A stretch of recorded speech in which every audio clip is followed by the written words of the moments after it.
Sa gitna naman ng mainit na paghahanda para sa 2026 national budget, tiniyak ng Kamara na masisilayan ng publiko ang makasaysayang pagbubukas ng Bicameral Conference Committee. Si Dane Golimlim sa detalye.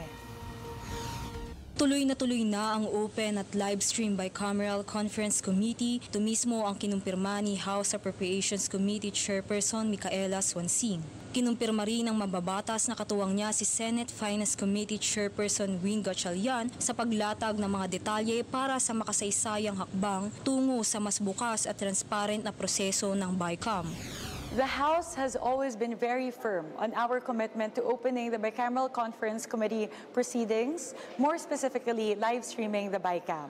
Giit ni Swansing na mula pa sa pagsisimula ng deliberasyon para sa 2026 national budget, malinaw na ang layunin ng Kamara na gawing ganap na transparent ang buong BICAM process.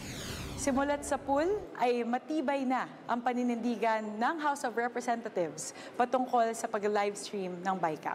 Matatandaang tinanggal na ng liderato ng Kamara ang dating small committee na mayroong limitadong miyembro na nag-aamyenda ng House version ng budget.